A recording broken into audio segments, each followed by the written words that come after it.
एक क्वेश्चन है जो मेरे से ऑलमोस्ट मेरे हर सेशन में कोई ना कोई ज़रूर पूछता है, तो मैंने सोचा कि आज इस क्वेश्चन की डेप्थ में हम चलेंगे मिल करके, यानी कि आप जो मुझे अभी वीडियो में देख रहे हैं और मैं, हम लोग मिल करके इस क्वेश्चन की डेप्थ में चलेंगे और डीपली समझने की कोशिश करेंगे कि इस क्वेश्चन का क्या आंसर है। वो क्वेश्चन है कि हमेशा मोटिवेटेड कैसे रहें। तो इससे पहले कि इस क्वेश्चन की हम डेप्थ में चले, मैं आपको बताना चाहूँगा एक ऐसी स्टडी के बारे में जो बहुत ही इंटरेस्टिंग है। वो हुई थी कोलंबिया यूनिवर्सिटी में 1998 में। एक प्रोफेसर ने स्टडी को किया जिसमें कि बहुत सारे बच्चे थे जो कि सारे 5th स्टैंडर्ड के थे और उनको पजल्स थी बहुत तरह तरह की सॉल्व करने के लिए। उसमें से कुछ पजल्स बहुत ही मुश्किल थी, कुछ बहुत ही आसान थी। उसके बाद में जब उन बच्चों ने उन पजल्स को सॉल्व किया तो उसके बाद में सभी बच्चों को एक ही बात कही गई कि आपने बहुत अच्छा किया। बस यहाँ पर एक छोटा सा फर्क था। आधे बच्चों को उन्होंने कहा कि आपने इतना एक्स्ट्राऑर्डिनरी इसलिए परफॉर्म किया क्योंकि आप बहुत ही ज़्यादा इंटेलिजेंट हैं, और बाकी के जो आधे बच्चे थे उनको कहा गया कि आपने जो इतना एक्स्ट्राऑर्डिनरी परफॉर्म किया उसकी वजह थी आपका हार्ड वर्क। फिर उसके बाद में दोबारा से इन सब बच्चों को कुछ पजल्स दी गई सॉल्व करने के लिए, जिसमें से कुछ बहुत ही आसान थी और कुछ बहुत ही मुश्किल थी। अब यहाँ पर कुछ बहुत इंटरेस्टिंग निकल करके आया जो किसी ने एक्सपेक्ट भी नहीं किया। वो बच्चे जिनको कहा गया था कि आप बहुत इंटेलिजेंट हो, बहुत स्मार्ट हो, उनको जब वो पजल्स मिली तो उन्होंने क्या किया, जो मुश्किल पजल्स थी उसको छोड़ दिया, आसान पजल्स के ऊपर काम करना शुरू किया, और उसमें भी कुछ देर बाद ही वो बच्चे बोर हो गए। दूसरी तरफ से वो बच्चे जिनको कहा गया था कि आपने इतना एक्स्ट्राऑर्डिनरी परफॉर्म इसलिए किया क्योंकि आपने हार्डवर्क किया, उन्होंने सिर्फ आसान पजल्स को अटेम्प्ट नहीं किया बल्कि मुश्किल से मुश्किल पजल्स को भी अटेम्प्ट किया और सॉल्व किया। फिर उसके बाद में जब ये पूरी स्टडी कंप्लीट हुई तो उन बच्चों से पूछा गया कि किसको ज्यादा मजा आया इसको करने में। तो वो बच्चे जिनको कहा गया था कि आप बहुत इंटेलिजेंट हो, उनको मजा नहीं आया, यानी कि वो मोटिवेटेड नहीं थे। और वो बच्चे जिनको कहा गया था कि जो भी आपने किया वो अपने हार्डवर्क की वजह से किया, उन्होंने ना सिर्फ अच्छा परफॉर्म किया बल्कि वो एंड तक मोटिवेटेड भी थे और उनको मजा भी आया। अब ये स्टडी जिसके बारे में मैंने अभी आप लोगों को बताया, ये इतनी इंटरेस्टिंग इसलिए है क्योंकि ये जिस तरीके से हम सोचते हैं हमारे थॉट पैटर्न को चैलेंज करती है। हम क्या सोचते हैं कि अगर हम पेरेंट्स हैं या हम टीचर्स हैं और अपने बच्चों को हम बोलेंगे कि आप बहुत इंटेलिजेंट हो, आप बहुत स्मार्ट हो, तो वो अच्छा परफॉर्म करेंगे। लेकिन इस स्टडी में एग्जैक्ट उसका ऑपोजिट निकल करके आया है।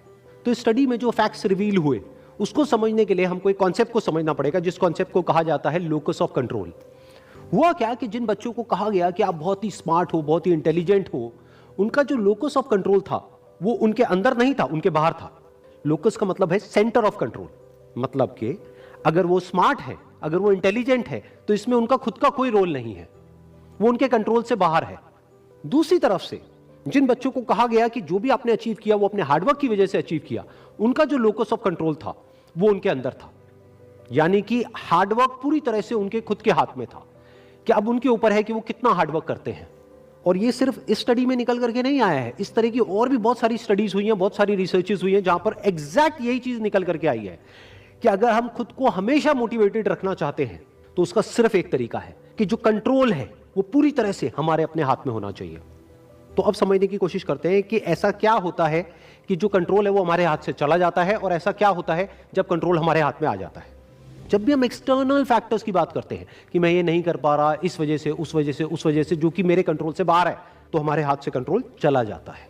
लेकिन जब हम बात करते हैं कि हम एग्जैक्टली क्या कर सकते हैं, जब हम अपनी कैपेबिलिटीज के बारे में बात करते हैं, तब कंट्रोल पूरी तरह से हमारे हाथ में आ जाता है। जब हमारा फोकस उन रीजंस पे नहीं होता है जिनकी वजह से हम वो नहीं कर सकते हैं जो हम करना चाहते हैं, बल्कि उस जगह पर होता है कि जिस वजह से हम वो कर सकते हैं जो हम करना चाहते हैं, तब हम अंदर से मोटिवेटेड होते हैं।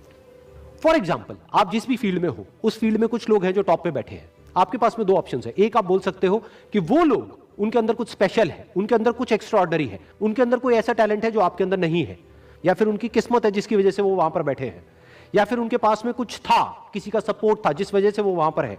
अगर इसमें से ऐसा आपने कुछ भी बोला तो आप फंस गए। अब आप मोटिवेटेड नहीं रह सकते उस काम को करने के लिए जो आप काम कर रहे हो, क्योंकि अब कंट्रोल आपके हाथ से बाहर है।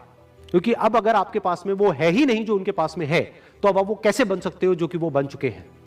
लेकिन अगर आप ये बोलते हो कि जिस भी फील्ड में आप हो, उस फील्ड में जो भी टॉप पे बैठे हैं वो वहां पर है अपने हार्डवर्क की वजह से, अपने स्मार्ट वर्क की वजह से, या जो कुछ भी उन्होंने किया, जो कुछ भी उन्होंने सीखा उसकी वजह से, तो अगर वो कर सकते हैं तो मैं भी कर सकता हूं। उन्होंने भी मेरी ही तरह एक ना एक दिन कहीं ना कहीं से शुरुआत करी थी, जहां से कि आज मैं शुरुआत कर रहा हूं। तो मुझ में और उनमें अगर कोई फर्क है तो वो सिर्फ एक है, वो है टाइम का, कि आने वाले 10 साल बाद या 20 साल बाद मैं भी उन्हीं की जगह पर हो सकता हूं या उनसे भी आगे हो सकता हूं जहां पर आज वो है। तो अब कंट्रोल पूरी तरह से आपके हाथ में है। तो हमारे पास में हमेशा ये दो ऑप्शंस होते हैं, एक कि हम कंट्रोल को अपने हाथ से छोड़ दें और दूसरा कि कंट्रोल हम पूरी तरीके से अपने हाथ में ले लें। एक कि कंट्रोल हमारा बाहर हो, एक है कंट्रोल हमारा अंदर हो। तो इस बात को हमेशा याद रखना कि आपका कंट्रोल कहीं बाहर नहीं होना चाहिए, आपके अपने ही अंदर होना चाहिए।